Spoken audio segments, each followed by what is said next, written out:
Good morning, beautiful. It's lovely to see you and it's great to be here. I admit to feeling like I'm still waking up. I don't know. It's just one of those mornings where I feel like I'm not quite here. But we're going to start with rocks because it's still windy out there. And this, oh dear, I think it must be something that actually reacts with water. Good morning, Laura. Good morning, Jen. It's great to see you. This is from Vietnam, and nobody knows what it is. But what I can tell you is that bits fall off it from time to time. So it's sort of green, and it's sort of brown, and it's sort of eroded. And it's quite fabulous. This is one from Jenny Paolo, my friend who has the most amazing rocks. And today it said, I'm going to come on. There's this little label to tell us what it is. Yeah, it's just quite fabulous. So there you go. Nobody knows, but it's beautiful in its strangeness. Now, this is something that also I didn't know what it was until I happened to see one of those pictures that shows you different kinds of silica-based minerals. And I always thought this is from, a little label, it's from Lake Manyara in Manyara Safari Park. This is another one of those rocks that came to me from Africa. And I always thought, because I looked at it, it's kind of the same shape as obsidian. So I thought, well, this must be some kind of flint. But I discovered that it's Kert, as in C-H-E-R-T, chert or Kert. I'm not sure which way you say it, if the H is silent or not. But there it is. It's got this interesting surface, which is kind of padded. And where it's fractured, you can see these lovely smooth shapes. And it was just by the lake. And it said, I want to come to New Zealand and be with Maddie. So there it is. And it's this lovely creamy colour. It's quite beautiful. And this one, this is an I don't know what it is crystal as well. Although obviously it is, clearly this is quartz, right? It is based on quartz. But it has all kinds of things on it, and some of them we don't know what they are. So this greeny stuff is called epidote. And then, hang on, I got to look for everything every time. Obviously there's bits of iron, these brown things. There's some kind of iron that's staining it. You can see a kind of a blue-coloured blade there. That's something, see how it's thin? That's something that's made of something like mica, but we don't know what it is. Nobody knows. And there's other blade-shaped little things in here. See, there's a sort of a brown one. Don't know what they are. This piece on the bottom is calcite. You can see the calcite, see the shape there? That's the often calcite angles that you see. It's the structure of the mineral, and there are actually little rainbows in there, but they're pretty small. I don't think I can show you. And that's probably hematite in there. I don't know what colour it looks like, but it's faintly sort of purpley red. And it's just this lovely, look at all that epidote there. It's this lovely, crazy piece that's just got everything on it. And I have developed a great fondness for those kinds of rocks. So that's what we're talking about. Now, today's a bit of an experiment, thinking about my new, putting a structure on the week and thinking, well, what are we going to talk about on Thursday? And one of the things, and it's a bit of an experiment because I'm sort of wondering who's interested, but I decided I would give it a go to kind of open the doors and let you see a little bit inside my life and what I'm doing and what my challenges are. And there will not be no sob stories, right? But I talk about all this stuff, about creating change. And it's one thing to talk about it. It's another thing to see how it works in practice. Hi, Heather. Yay, it's lovely to see you. Hey! It's lovely to see you all. Whether I know who you are or not, I'm very glad you're here. And so, I made notes and I put them on my husband's phone because I need something to, there's a lot there that I want to cover.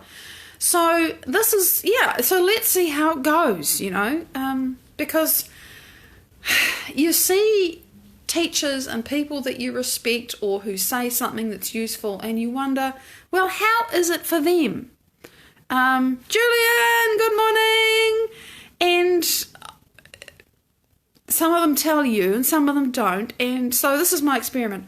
So, and my biggest challenge, because it'll be from week to week, but this week it's been a long time, and the thing I want to try to talk about a little piece of is the fact that over the festive season, over the holiday that I had between the end of last year and this year, I really became somebody else. And I know I've mentioned it, and those of you who read energy can feel it, because even I can see it. It's really obvious how much I've changed.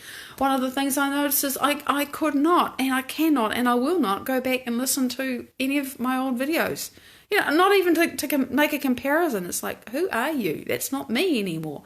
And the interesting thing about what it's like when you go from being one person to being another person in a relatively short space of time, and some people do this very quickly, and I know I already mentioned that on the 2nd of January, I did a meditation, and I stood up after that meditation, and I was somebody else. And I argy-bargy with myself about, telling you a whole lot about that, but it's kind of difficult. The story's long and convoluted, and there's not, it'd be interesting, but how useful is it? But what happens when you experience a profound change in identity is that there's been a significant change in your brain, never mind your body, because your identity is literally, I'm reading about this, it's literally the synaptic connections that you've got in here, and all your memories and how you wire things together and what you associate with what, and that is actually you. Thank you, Vodafone, for telling me that my plan is renewed. Always makes a hell of a noise in the recording. So anyway, I know that I had a significant change, but that's just the beginning of the fun, because the more I start to get to know this new self and walk as this new self and talk as and be and breathe and everything else as this new self, the more I notice all the old bits of me that I haven't updated yet.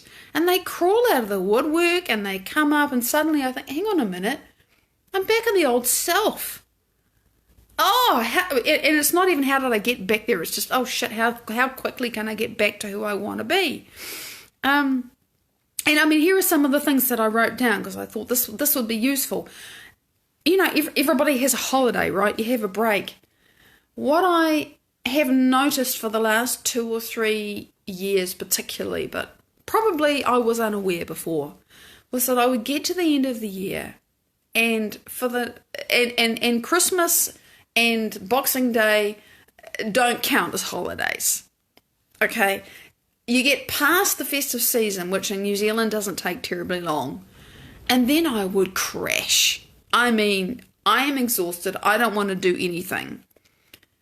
And the interesting thing was that I often wasn't particularly aware of being terribly tired or terribly anything coming up to the end of the year. It's like, how come I'm so buggered? And this year, and I understood that there's a thing which I've mentioned before, the hypothalamic pituitary adrenal axis, which if you are under long-term pressure or stress, it actually changes. It's like this long-term sort of thermostat's the wrong word, but I'll use that. It's like, it's a basic setting in your body. And if you go from working at a certain level of intensity, which I have been, to a different level of intensity, which is I'm on holiday now, it takes a few days to adapt. And if you've gone from, not running, I was not horribly stressed at the end of last year. You know that. I had the most amazing year last year. It was incredible. I was a bit, this has been a long year, but it's been an amazing year. And, I'm not desperate for it to end. It's just really, really good.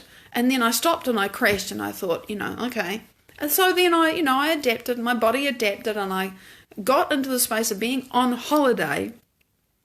And what I have tended to do on holidays is make a list of things and work my way through them and go, oh, gee, I feel good because I got all that done. But this year I don't want to do that. I actually, in here, gave myself a real break from the garden. Which, I still got stuff done. It wasn't that I sat around for 3 weeks, But the difference, and it's profound and difficult for me to explain really clearly, is that the thing that has always driven me inside, the work ethic, the you must use time productively, you're on holiday, how much of this stuff can you get done because you're not going to get it done if you don't push through it all. I refuse to listen to that. And in part, it wasn't as loud because it's not part of who I became, who I was already becoming. If I'm a master, if I'm an embodiment of source like you, does a master walk through life feeling and behaving like there isn't enough time? Or like, actually, not so much there isn't enough time, because I've been breaking myself of that habit of thinking for a while, but feeling like I have to push, I have to make use of every available piece of time to get everything done. That's the thing, which was definitely part of who I was before this change, and it is no longer who I want to be. So I had a real holiday inside myself. I let myself ignore the list. And I still got some of the things on it done. And there's things I did not get done. And I realised finally, there are things that I do when I'm not on holiday. Oh, okay. So I had a real holiday, and that was pretty amazing because, I haven't done that for, I don't know how long. Decades, really. Probably since I was less than 7. Okay. Because the work ethic in me has been huge, and it's about getting things done efficiently and effectively, and I'm really good at it, and I'm really productive, and it doesn't mean I'm never going to work hard again, because I will. But this difference is hard to explain, but I hope I mostly got it. So I keep catching myself going back into that space. Example, yesterday, had this wonderful time in the Heartfield. It was great. Takes the morning. Now, I've manifested a wonderful change in my life. It's taken some work, because I wear 2 hats, right? I do this, I'm building this, I've been building this for some years, and at the same time, I work part-time as a website content expert. And there's a major client that I service, working with, I'm a contractor, working with the people that contract me. And long story short, I've been adding another person to the team, been training someone else to do that work. And it's taken some time, for various reasons. But now, there's a day, and it's Wednesday now, where I'm not on the morning at all, and I'm still at home, and the person sits right next to me, it's my beloved, who's got a background in IT as well. And I'm still available to be asked questions, and I get asked questions, but I'm off. And eventually I'll be off entirely on Wednesdays. So I'm making this space. And that's happening. And he spent hours doing stuff yesterday and I didn't. But I had all these other things to do. And I got to the end of the day. I got everything done. And I even got some time on the yoga mat, and I made dinner. I was eating dinner. And I noticed my body going into stress. I kid you not. I was like, body, why are you behaving like there is stress? There was no external trigger. And it actually carried on. It did. It sort of, came and went and came and went. And by stress, I mean it was doing things that a few years ago, before I understood precisely what was going on with this, and it's a musculoskeletal holding pattern, and it's in my diaphragm and other parts of my body, and I'm slowly working through it. Because it's different every time this happens now. It was in a different place. But it fires up my vagus nerve, which talks to it constricts something or squashes something, causes pressure. My vagus nerve gets stimulated, and my heart starts to beat faster. Not very much faster, but faster, like I'm under stress. I'm thinking, what the hell is going on? Why am I having the stress response? And it's purely physical. But I was thinking, what?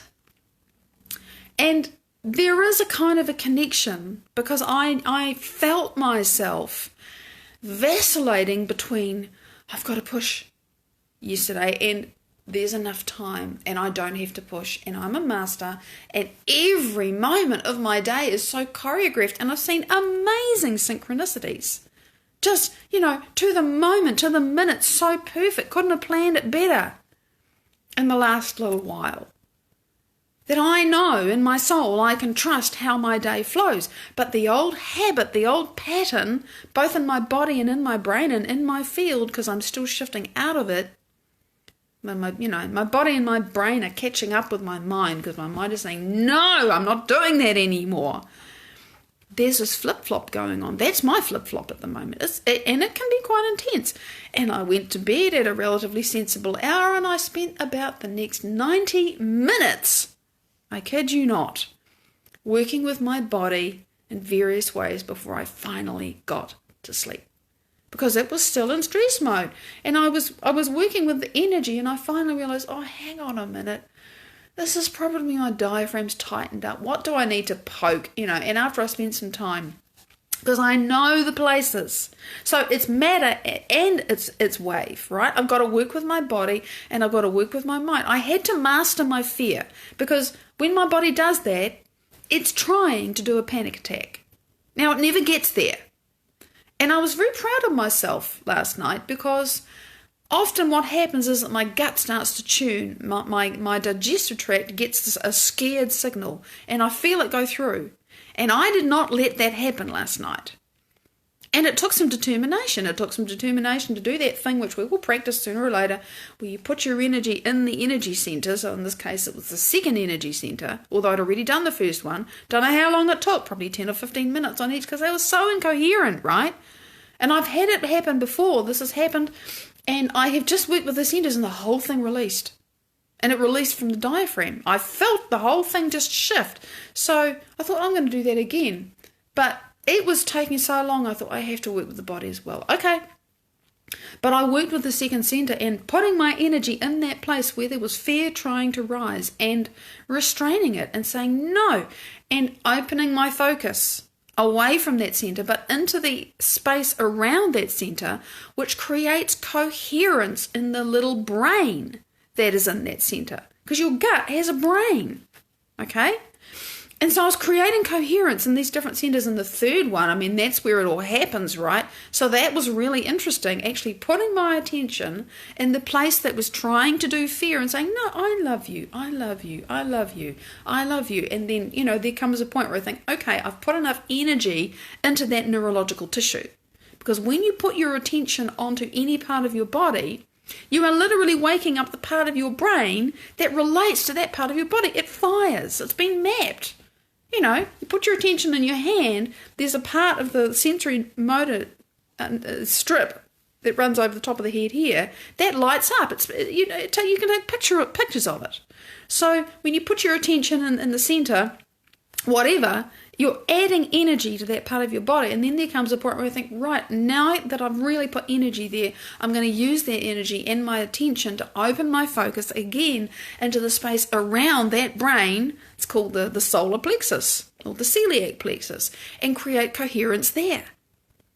And I don't know how long it took me just to do the first 3 centres, because they were out of whack, because there was a really faulty signal coming from my vagus nerve, see?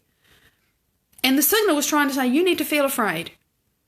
And there's this pattern that goes through the left side of my chest where it tightens up, and then I get these weird sensations in my arm. I get tingling, I get a little bit of pain in places, and the thought that goes on in my head is, oh, there's something wrong with my heart. There is nothing wrong with my heart. There's a family history of cardiac problems, but I'm not buying that. So this is the dance that's going on. This is all happening, and it's nothing extreme.